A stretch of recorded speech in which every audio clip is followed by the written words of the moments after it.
जय हिंद दोस्तों। आज पुनः जो होता है रेलवे में पूछे गए महत्वपूर्ण प्रश्न को लेकर आए हैं, जिसका पहला क्वेश्चन है मनुष्य में प्रजनन क्रोमोजोम कितनी होती है।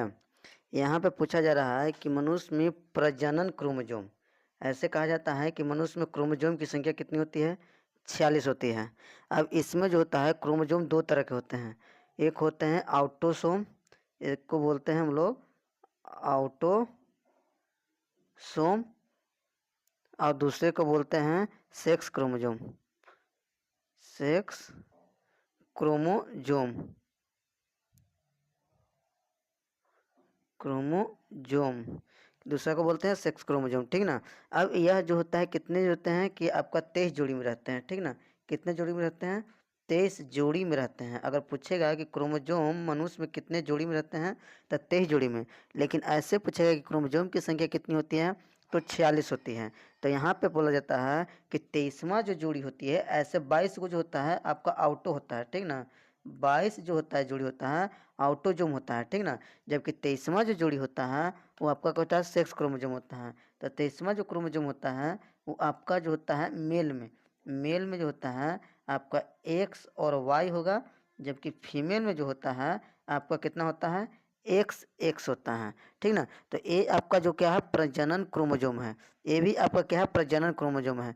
दोनों में प्रजनन क्रोमोजोम है, मेल में भी फीमेल में भी, लेकिन मेल में दोनों प्रजनन क्रोमोजोम अलग होते हैं, एक को बोलते हैं एक्स जबकि दूसरे को बोलते हैं वाई।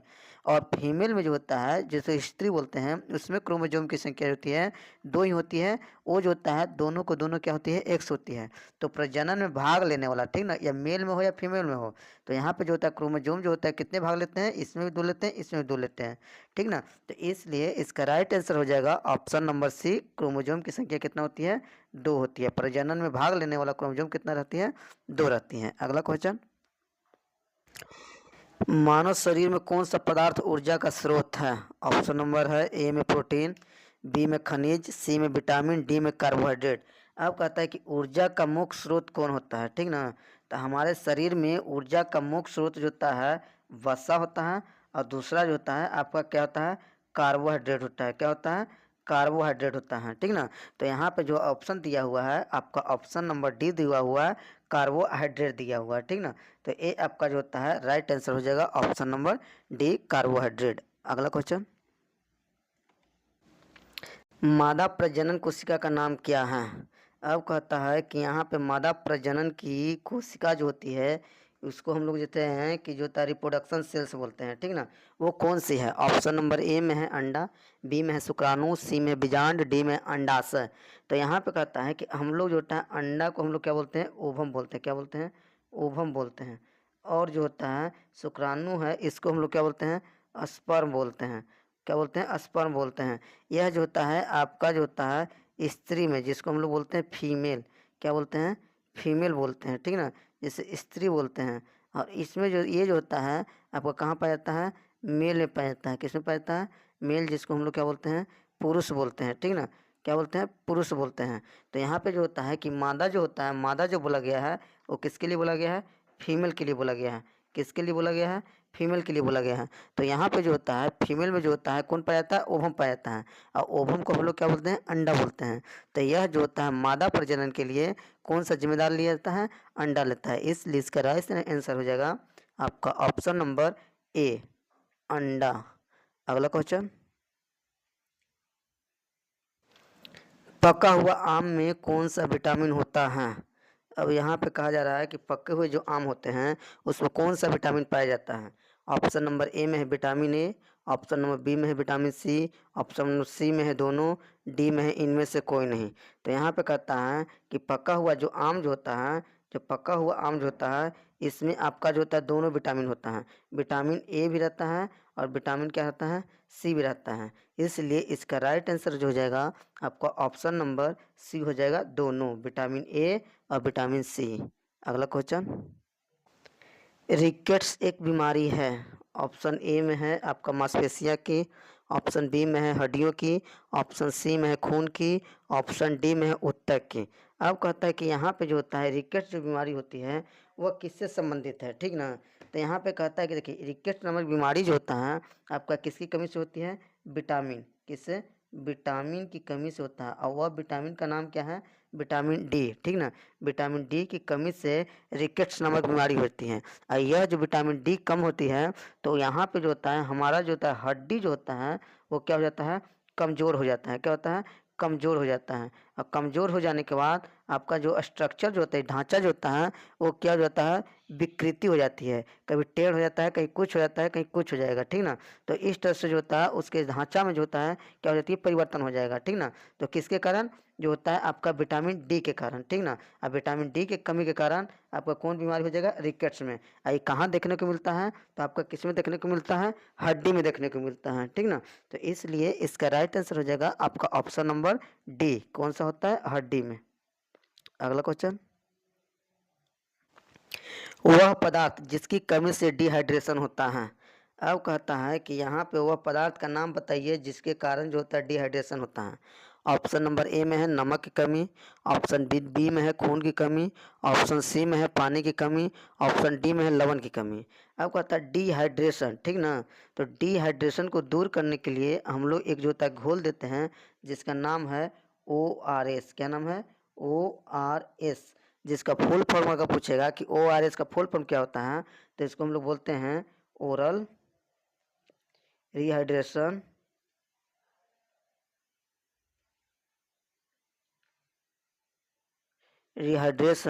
सॉल्यूशन। क्या बोलते हैं इसका? सॉल्यूशन। तो इसका फुल फॉर्म होगा, कभी कभी फुल फॉर्म भी पूछ देता है ORS का, ठीक ना। तो ORS का प्रयोग कहाँ करते हैं? जब डिहाइड्रेशन होता है किसी व्यक्ति को तब।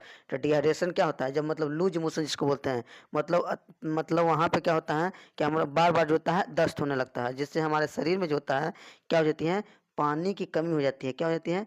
पानी की कमी हो जाती है। इस पानी को दूर करने के लिए, ठीक ना, इसको जो होता है भरपाई करने के लिए हम लोग जो होता है एक घोल पिलाते हैं जिसका नाम है ORS। इस ORS में आपका क्या होता है? नमक होता है, चीनी होता है और जल होता है। क्या होता है? चीनी होता है और जल होता है। तीनों को मिलाकर जो होता है हम जो होता है उसको देंगे तो आपको डिहाइड्रेशन को हम क्या कर सकते हैं? रोक सकते हैं। तो डिहाइड्रेशन में क्या कमी हो जाता है? हमारे शरीर में क्या हो जाती है? पानी की कमी हो जाती है। इसलिए यहाँ पे ऑप्शन नंबर सी में जो होता है आपका दिया हुआ है पानी की कमी, इसलिए राइट आंसर हो जाएगा आपका ऑप्शन नंबर सी। अगला क्वेश्चन, कौन सी विटामिन खाना पकाने पर नष्ट हो जाती है? अब कहता है कि इसमें से कौन सा विटामिन है जो खाना पकाने पे नष्ट हो जाती है। ऑप्शन नंबर ए में है vitamin A, option number B में है vitamin C, option number C में है vitamin D, option number D में है विटामिन बी। अब कहता है कि जब हम लोग कोई खाना पकाते हैं तो उसके अंदर जो होता है आपका विटामिन जो होता है सी जो होता है वो क्या हो जाता है? नष्ट हो जाती है, ठीक ना। तो पूरी तरह से भोजन पकाने पे आपका विटामिन सी जो होता है क्या हो जाता है? नष्ट हो जाएगा। इसलिए इसका राइट आंसर हो जाएगा आपका option number B, vitamin C. Vitamin C होता है खाना पकाने पे क्या हो जाती है? नष्ट हो जाती है। अगला क्वेश्चन, सुक्रोज में होता है। अब कहता है कि सुक्रोज में क्या होता है, ठीक ना। पहला ए में है ग्लूकोज प्लस गलेक्टोज, बी में है ग्लूकोज प्लस फ्रक्टोज, सी में है दोनों, डी में है इनमें से कोई नहीं। तो कहता है कि सुक्रोज में जो होता है आपका क्या होता है? ग्लूकोज होता है और क्या होता है? फ्रक्टोज होता है, ठीक ना। तो इसलिए इसका राइट आंसर हो जाएगा आपका ऑप्शन नंबर बी जो होता है ग्लूकोज और फ्रक्टोज होता है। अगला क्वेश्चन, लंबे समय तक कसरत करने के लिए मुख्य ईंधन क्या है? अब कहता है कि लंबे समय तक कोई व्यक्ति कसरत कर रहा है तो उसके लिए हमें जो होता है कि मुख्य ज़रूरत क्या होती है? तो वहाँ पे कहता है कि मुख्य ज़रूरत जो होता है आपका क्या होता है? कार्बोहाइड्रेट होता है। क्या होता है? कार्बोहाइड्रेट होता है। क्या होता है? कार्बोहाइड्रेट होता है, ठीक ना। ये जो होता है कि जब भोजन करते हैं तो एक किस में बदल जाता है? ग्लूकोज में। किस में बदल जाता है? ग्लूकोज में, ठीक ना। और ग्लूकोज का सूत्र होता है C6H12O6। ये ऑक्सीजन की उपस्थिति में क्या करता है? टूटता है और क्या बनाता है? CO2 प्लस H2O प्लस ऊर्जा। क्या बनाता है? ऊर्जा। यह शरीर में हमारा जो होता है कि प्रदान करता है। तो इसीलिए कहता है कि कभी कभी धावक होता है या अधिक कसरत करता है या अधिक दौड़ता है तो उसको जो होता है देखो कार्बोहाइड्रेट नहीं देना चाहिए। कार्बोहाइड्रेट दीजिएगा तो उसको पचाएगा ग्लूकोज में, ग्लूकोज पे जो होता है कि आपका जो होता है ऊर्जा प्रदान करेगा। इसलिए डायरेक्ट जो होता है उसे जो होता है ग्लूकोज का पेस्ट दिया जाता है, ठीक ना, या ग्लूकोज उसे पीने के लिए बोला जाता है, ठीक ना, क्योंकि ग्लूकोज जो होता है हमारे शरीर में जो होता है डायरेक्ट ऊर्जा का निर्माण देता है, ठीक ना। तो इसलिए जो होता है लंबे समय तक जब कोई व्यक्ति कसरत करता है तो उसको हमारा अत्यधिक मात्रा में क्या मिलना चाहिए? कार्बोहाइड्रेट मिलना चाहिए। इसलिए इसका राइट आंसर हो जाएगा आपका ऑप्शन नंबर सी कार्बोहाइड्रेट। अगला क्वेश्चन, दूध प्रोटीन को पचाने वाला एंजाइम है। दूध में जो होता है प्रोटीन को पचाने वाला एंजाइम्स का नाम बताना है। ऑप्शन नंबर ए में है पेप्सिन, बी में है ट्रिप्सिन, सी में है रेनिन, डी में है इनमें से कोई नहीं। अब कहता है कि भोजन में पचाने वाला जो एंजाइम्स होता है उसका नाम है रेनिन है। क्या नाम है? रेनिन, ठीक ना। और इसमें एक प्रोटीन पाया जाता है जिसका नाम है केसीन, ठीक ना। तो केसीन प्रोटीन की उपस्थिति के कारण दूध का रंग कैसा होता है? उजला होता है, ठीक ना। तो कभी कभी पूछ देता है कि दूध का रंग उजला क्यों होता है, तो किसके कारण? प्रोटीन के कारण।